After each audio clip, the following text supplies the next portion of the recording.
ನಾನು ಇದೇ original moment ಏನೋ ಅಂತ ನಿಮ್ಗೆಲ್ಲರೂ ಅನ್ನಿಸ್ತಾ ಇರಲಿ ಅಂತ ಅಂದ್ಕೊಂಡು ಸುಮ್ಮನಾಗಿದ್ದೆ. ಇವರು ಒಂದು ವಿಡಿಯೋ ಬಿಟ್ಟರು, ಮುಂದ್ಗಡೆ ಇವರು ಡ್ಯಾನ್ಸ್ ಮಾಡ್ತಾವ್ರೆ, ಹಿಂದ್ಗಡೆ ನಾನು ಮಾಡ್ತಾ ಇದ್ದೀನಿ.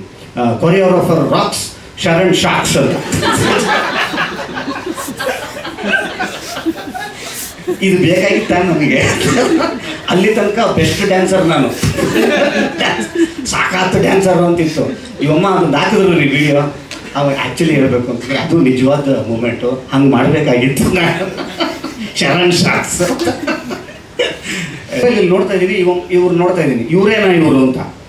ನನಗೆ ಸರ್ ನಾನು ನಿಜ ಹೇಳ್ತೀನಿ, ಇದು ನನಗೆ ಕರೆಕ್ಟಾಗಿ ಒಂದು ಇಷ್ಟೋ ಟಚ್ ಮಾಡಬೇಕು ಅಂತಂದ್ರೆ ಒಂದು 3-4 ತಿಂಗಳು ಬೇಕು ನನಗೆ ಅಂತ.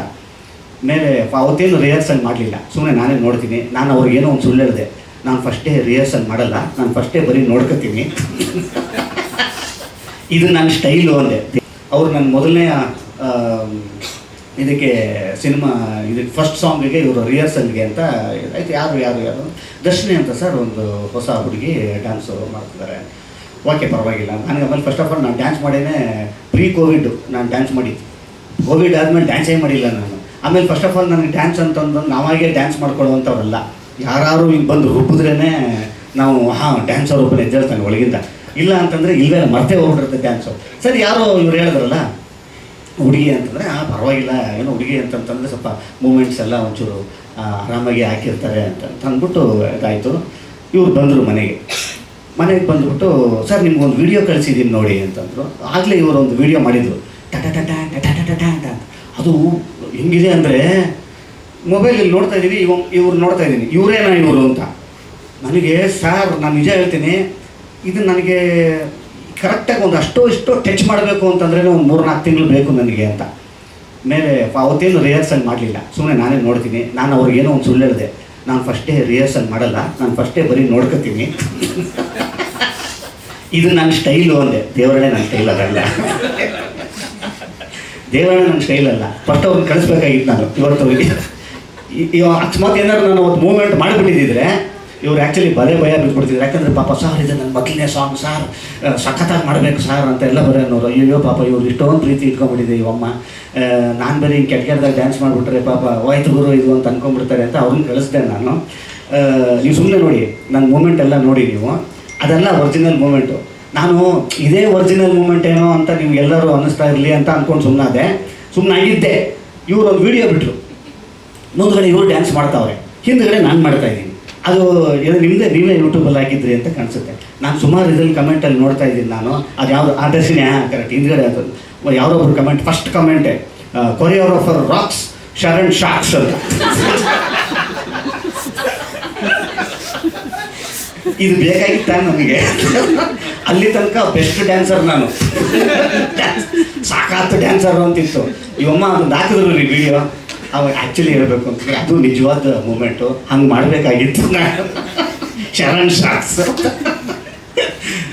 ಭಾಳ ಚೆಂದ, ತುಂಬ ಒಳ್ಳೆಯ ಕನ್ನಡ ಚಿತ್ರರಂಗಕ್ಕೆ ಮುಂಬರುವ ದಿವಸಗಳಲ್ಲಿ ಒಂದು ಅಸೆಟ್ ಆಗುವಂಥ ಕೊರಿಯೋಗ್ರಾಫರ್ ಇವತ್ತು ಈ ಚಿತ್ರದ ಮುಖಾಂತರ ಬರ್ತಾ ಇದ್ದಾರೆ ಅಂತ ಅನ್ನೋದಾದರೆ, ಝೂಮಂತರ್ ನೆನೆಸ್ಕೊಳ್ಳಿಕ್ಕೆ ನಾವು ಇನ್ನೂ 10 ವರ್ಷ ನೆನೆಸ್ಕೊಳ್ಳಿಕ್ಕೆ ಹಲವಾರು ಕಾರಣಗಳು. ಏನಕ್ಕೆ ಅಂತಂದರೆ ಈ ಥರದವರೆಲ್ಲ ನಮ್ಮ ಜೊತೆಯಲ್ಲಿ ಇರುವಂಥದ್ದು. ಆಮೇಲೆ ನಮ್ರತ ಅವರು ಭಾಳ ಪ್ರೀತಿಯಿಂದ ಒಂದು ಸ್ಪೆಷಲ್ ಅಪೀರಿಯನ್ಸ್ ಅಂದರೂ ತಪ್ಪಾಗಲ್ಲ. ಅವರು ಪ್ರೀತಿಯಿಂದ ಈ ಸಿನಿಮಾದ ಒಂದು ಬಹಳ ಅಮೂಲ್ಯವಾದಂಥ ಒಂದು ಭಾಗ ಆಗಿದ್ದಾರೆ. ತುಂಬ ಥ್ಯಾಂಕ್ಸ್, ನೀವು ನಮ್ಮ ಜೊತೆಯಲ್ಲಿರುವಂಥದ್ದು. ಈಗ ನಾನು ನಿಮ್ಮನ್ನು ಕಂಗ್ರ್ಯಾಚುಲೇಟ್ ಮಾಡಲ್ಲ, ಯಾಕೆ ಗೊತ್ತಾ, ಈಗ ನಮ್ಮ ಈ ಭಾಗದವ್ರಿಗೆ, ಯಾಕಂದರೆ you are now a part of this film. ನಾನು ಇವಾಗ ಕಂಗ್ರ್ಯಾಚುಲೇಟ್ ಮಾಡ್ತಾ ನಿಮ್ಮನ್ನು, ನೀವು ನನಗೆ ಕಂಗ್ರ್ಯಾಚುಲೇಟ್ ಮಾಡೋಂಗಿಲ್ಲ. ಮುಂಬರುವ ದಿವಸಗಳಲ್ಲಿ ಅವರ ಪೊಟೆನ್ಷಿಯಲ್ಗೆ, ಅವ್ರಿಗಿರುವಂಥ ಟ್ಯಾಲೆಂಟ್ಗೆ, ಅವರು ಡಿಸರ್ವಿಂಗ್ ಇದಕ್ಕೆ ಖಂಡಿತವಾಗ್ಲೂ ಮುಂಬರುವ ದಿವಸಗಳಲ್ಲಿ ದೊಡ್ಡ ಪಾತ್ರಗಳು ಮಾಡುವಂಥ, ನಾವಿಬ್ಬರ ಜೊತೆಯಲ್ಲಿ ಮಾಡುವಂಥ ಒಂದು ಅವಕಾಶ ನನಗೂ ಸಿಕ್ಕಲಿ ಅಂತ ಹೇಳ್ತೀನಿ. ಮೇಘನ ಅವ್ರ ಬಗ್ಗೆ ನಾನು ಇನ್ನೇನು ಜಾಸ್ತಿ ಮಾತಾಡೋಂಗಿಲ್ಲ, ಎಲ್ಲ ಮಾತಾಡ್ಬಿಡ್ತೀನಿ. ಅವರೂ ಅಷ್ಟೇ ಬೇಡ ಅಂತ ಇದ್ದಾರೆ ಅವರು. ಅವಿನಾಶ್ ಅವರು ಖಂಡಿತ ನಾನು ನಿಜಕ್ಕೂ ಹೇಳ್ತೀನಿ, ಅವಿನಾಶ್ ಅವರ ಬತ್ತಳಿಕೆಯಲ್ಲಿ ಎಂತೆಂಥ ಅಸ್ತ್ರಗಳಿದೆ ಅಂತನ್ನೋವಂಥದ್ದು ಒಬ್ಬ ಮ್ಯೂಸಿಕ್ನವನಾಗಿ ನಾನೇ ಕಾಯ್ತಾ ಇದ್ದೀನಿ.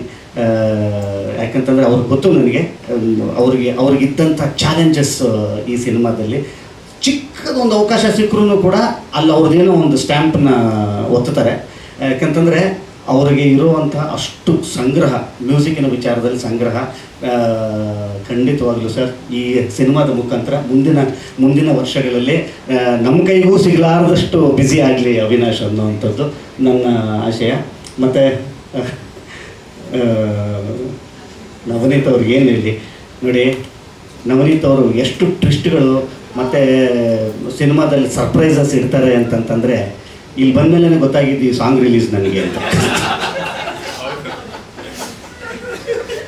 ಸರ್ ಒಂದು ಚಿಟ್ ಚಾಟ್ ಸಾರ್ ಅಂತ ಕರ್ಕೊಂಡ್ಬಂದ್ರು ನನಗೆ. ಇಲ್ಲಿ ನೋಡಿದ್ರೆ ಇಲ್ಲಿ ಏನೋ ಓಡ್ತಾ ಇತ್ತಲ್ರಿ ಅಂತಂತಂದೆ. ಅದೇ ಸರ್ ಒಂದು ಲಾಸ್ಟ್ ಮೂಮೆಂಟು ಏನೋ ಅದು ಟ್ವಿಸ್ಟ್ ಅಂತಂದರು. ನನಗೆ ನೋಡಿ ಯಾವ ರೇಂಜ್ ಎಲ್ಲಿ ತನಕ twist ಇರ್ತಾವ್ರೆ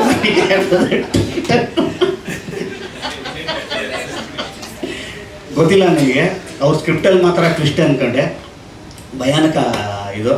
for the first time ಬೇರೆ ಡ್ರೆಸ್ಸಲ್ಲಿದ್ದೀನಿ ನಾನು.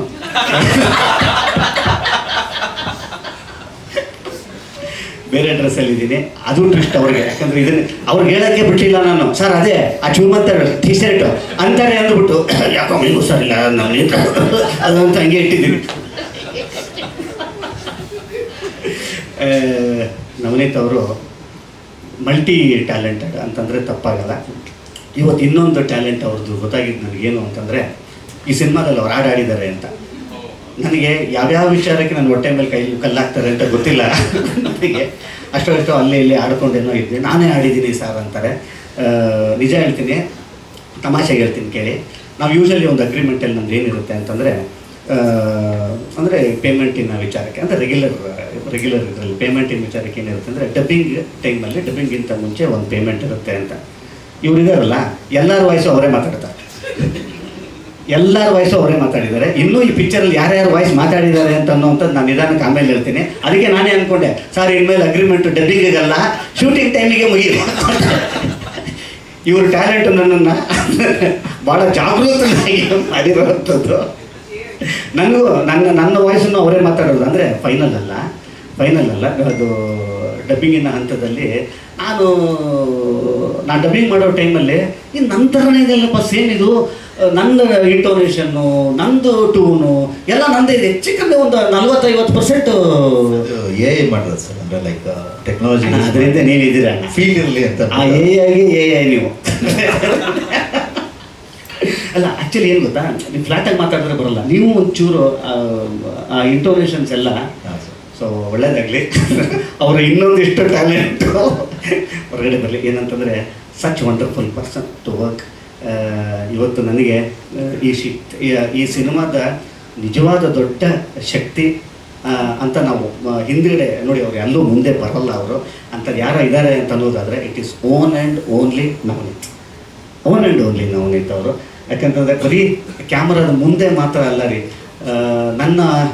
ನನ್ನ ಜೊತೆಯಲ್ಲಿ ನನ್ನ ಆಫೀಸಿನಲ್ಲಿ ಅವ್ರು ಕಳೆದಂಥ ಮೀಟಿಂಗ್ಗಳಿದೆಯಲ್ಲ, ಬರೀ ಸಿನಿಮಾಗೆ ಅಂದರೆ ಬರೀ ಶೂಟಿಂಗು ಡೈರೆಕ್ಷನ್ದು ಮಾತ್ರ ಅಲ್ಲ, ಪ್ರತಿ ಹಂತದಲ್ಲೂ ಕೂಡ ನಾನು ನವನೀತ್ ಏನ್ರಿ ನವನೀತ್ ನೀವು ಇಷ್ಟು ಬೇರೆ ಬೇರೆ ಡಿಪಾರ್ಟ್ಮೆಂಟ್ ಎಲ್ಲ ನಿಮ್ಮ ಇದ್ರ ಮೇಲೆ ಹಾಕ್ಕೊಂಡಿದ್ದೀರಲ್ಲ ಅಂತ ಅನ್ನುವಂಥದ್ದು. ಅದು ಅವ್ರ ಕೆಲಸದ ಮೇಲಿರುವಂಥ ಪ್ರೀತಿ, ಈ ಸಿನಿಮಾ ಮೇಲಿರುವಂಥ ಪ್ರೀತಿ. ಚೂಮಂತರ್ ಬೇರೆ, ನವನೀತ್ ಬೇರೆ ಅಂತ ಅನಿಸ್ತಾ ಇಲ್ಲ ನನಗೆ. ಚೂಮಂತರು ಒಂದೇ, ನವನೀತ್ ಅವ್ರನ್ನೂ ಒಂದೇ. ನನಗೆ ಅವೆರಡೂ ಬೇರೆ ಬೇರೆ ಅಂತ ಅನ್ನಿಸ್ಲಿಲ್ಲ. ಎಲ್ಲಿ ತನಕ ನನಗೆ ಚೂಮಂತರ್ ಅನ್ನೋವಂಥದ್ದು ನನ್ನ ತಲೆಯಲ್ಲಿ ಇರುತ್ತೋ ಅದ್ರ ಪಕ್ಕದಲ್ಲಿ ಇಮಿಡಿಯೇಟಾಗಿ ಬರುವಂಥ ಇನ್ನೊಂದು ಹೆಸರು ನವನೀತ್ ಅವರು. ಅವ್ರಿಗೆ ಸೇರಬೇಕಾಗಿರುವಂಥದ್ದು. ಮತ್ತು ಎಲ್ಲರೂ ನಿಜ, ಅದು ನಿಜ. ನಾನು ಎಷ್ಟೋ ಸಲ ಹೇಳ್ತಾ ಇರ್ತೀನಿ, ವಾಯ್ಸ್ ನೋಟು ಬಿಟ್ಟಿದ್ದೀನಿ ನಿನ್ನೆ, ಹೌದಲ್ವಾ ಸರ್? ಅದಕ್ಕೆ ಸುಮ್ಮನೆ ಕ್ಯಾಪ್ಟನ್ ಆಫ್ ದಿ ಶಿಪ್ ಅಂತ ಹೇಳಲ್ಲ ನವನೀತ್. ಏನಕ್ಕೆ ಆ ಹೆಸರು ಎಲ್ಲೋ ನೋಡಿ, ಎಲ್ಲಿಂದನೋ ಬಂದಿರೋವಂಥದ್ದು, ಎಷ್ಟು ಹಿಂದಿಂದ ಬಂದಿರೋವಂಥದ್ದು ಅದು ಕ್ಯಾಪ್ಟನ್ ಆಫ್ ದಿ ಶಿಪ್ ಅನ್ನೋವಂಥದ್ದು. ಸುಮ್ಮನೆ ಬರೋಲ್ಲ. ಆ ಜವಾಬ್ದಾರಿ ತಗೊಳ್ಳೋ ಅಂಥದ್ದು ಶಕ್ತಿ ಆ ಶೋಲ್ಡರ್ಸ್ ಮೇಲೆ ಇದ್ದಿದ್ದಕ್ಕೇ ಆ ಥರದ್ದೊಂದು ಹೆಸರು ಬಂದಿರುತ್ತೆ. ಸೊ ಆ ಒಂದು ಕ್ಯಾಪನ್ನು ಭಾಳ ಚಂದವಾಗಿರುವಂಥ, ಶಕ್ತಿಯುತವಾಗಿರುವಂಥ ಒಬ್ಬ ನಿರ್ದೇಶಕರಿಗೆ ಸಿಕ್ಕಿದೆ ಅಂತ ಅನ್ನುವಂಥದ್ದು ನಮ್ಮ ಇಡೀ ಕನ್ನಡ ಚಿತ್ರರಂಗಕ್ಕೆ ಒಂದು ಹೊಸ ಟ್ಯಾಲೆಂಟೆಡ್ ಡೈರೆಕ್ಟರ್ ನಮಗೆ ಸಿಕ್ಕಿದ್ದಾರೆ ಅನ್ನುವಂಥದ್ದು. ಈ ಸಿನಿಮಾದ ಹೀರೋ ಆಗಿ ಮಾತ್ರ ಮಾತಾಡ್ತಾ ಇಲ್ಲ, ಚಿತ್ರರಂಗದ ಒಬ್ಬ ಕಲಾವಿದನಾಗಿ ಮಾತಾಡ್ತಾ ಇದ್ದೀನಿ. ಮತ್ತೊಮ್ಮೆ ನಿಮಗೆಲ್ಲರಿಗೂ ಈ ಒಂದು ಸಕ್ಸಸ್ಸನ್ನು ತಂದುಕೊಟ್ಟ ತಮ್ಮಗಳಿಗೆ ಥ್ಯಾಂಕ್ಸ್ ಹೇಳೋದಕ್ಕೆ ಬಂದಿರೋವಂಥದ್ದು. ಮತ್ತೊಮ್ಮೆ ಥ್ಯಾಂಕ್ಸ್. ಒಳ್ಳೆಯದಾಗಿ.